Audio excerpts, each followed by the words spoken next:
Anyway, guys, welcome back. It's your Fox Little Fox, and we're gonna do some just chatting with some nighttime literature.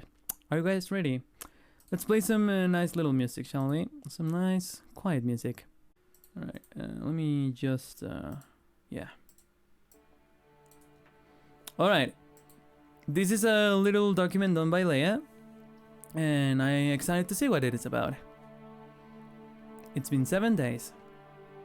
I tell myself as I kneel on the rug in front of the glass wall, contemplating the cold blues and greens in the ocean, as I rest my arms on my legs. The colony wasn't built at deep level, so it's possible to see the rays of the sunshine crossing the surface and illuminating the length of the hole in front of the cave.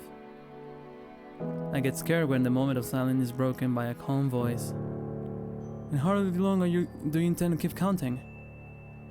The surprise made my posture recoil slightly in a reflex, but the familiarity in the voice brought me back to the calm of the moment. I find the expected sight as I turn around. Sana's long straight pink hair covering the ends of her body, still wet from the shower. Her flowery blue kimono contrasts with the whitish tone of the room both in color and complexity, as it forms such a complex vision compared to the simplicity of the empty room. Her expression, neutral and detached as usual, doesn't give away much about her mood, but I've learned enough about her to know that she was worried. She's my sister after all. Looks like you were right. I really haven't gotten used to the return of calm times. I let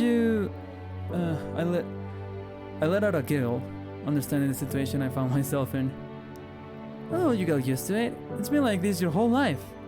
You'll be able to go back to the way it was, Sana says, joining me on the rug as she leans against my shoulder.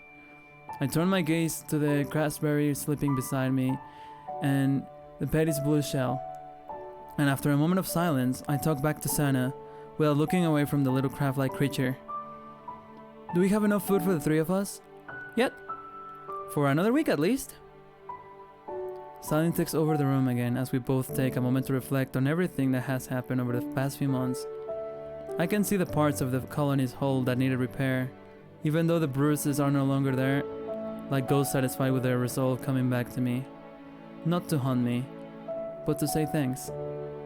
Once again, this time in whispers, Sana's voice snaps out of me in a reverie, only to lose myself in the thoughts as words turns to memories and memories to regrets. Her voice is so weak, only it seems to falter at times, but the lack of any other noises makes it sound like the basis of every sound in the world. Do you think they'll be proud of us if they were here?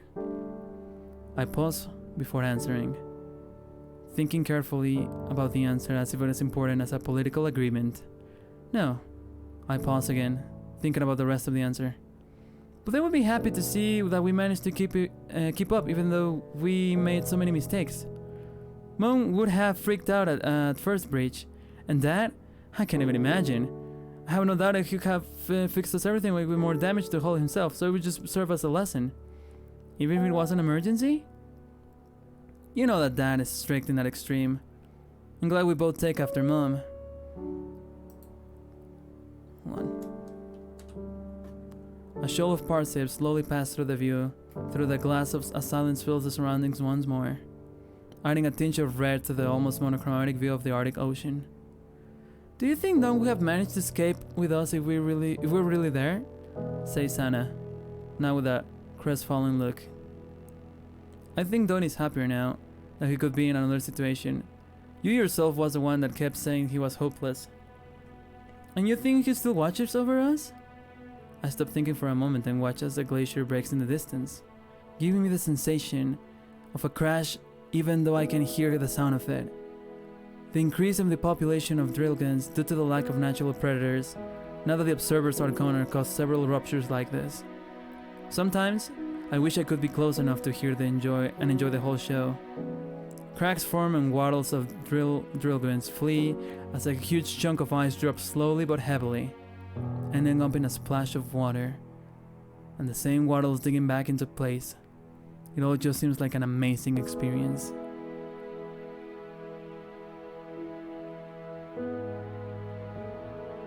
Fuyuko? Says Sana, once again interrupting the daydreams which I often get lost. I turned to her with an apologizing expression of having drifted away from the question of my own thoughts. And for another brief moment of silence, I entered back to face the glacier, now almost completely submerged. Yes, I think so. San eventually falls asleep on my shoulder, but I keep staring at the abyss I turned attention to. Amidst the calm, I can see small movements and glimmers of creatures from the depths. Light deaths and specterfish, spider sea urchin, all living in darkness, only lit by the light of their own predators. But of all the creatures and phenomena of the abyss, I always find myself staring in a huge eye that Sana says she never happens to see. No matter how much space they take up in the ocean.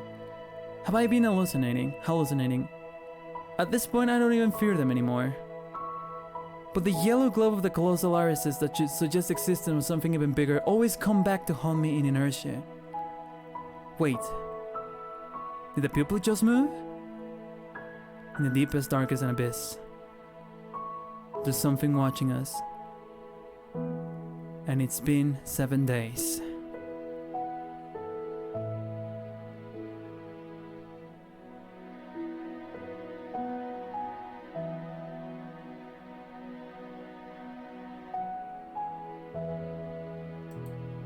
That was very nice.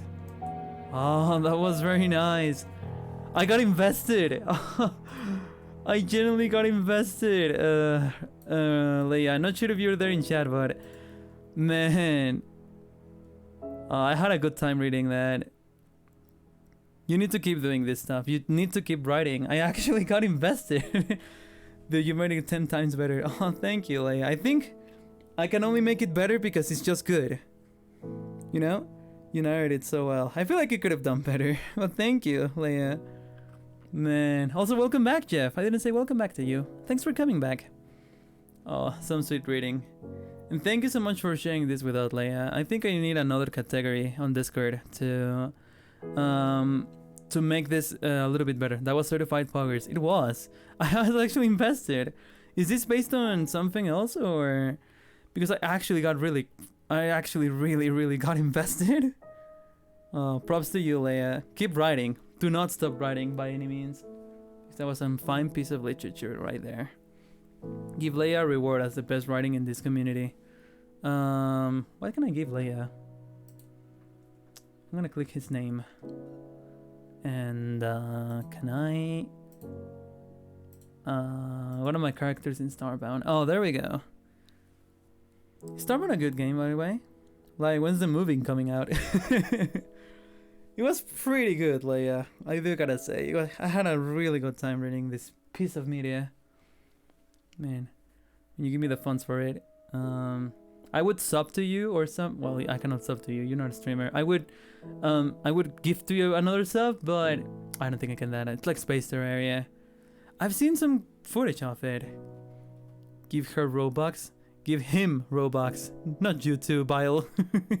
Give him Robux. I think he's posted selfies before. I'm a guy, Bile. Man. This was a very nice moment here. I want to give it a nice highlight. It'll be very sweet. Alright, guys.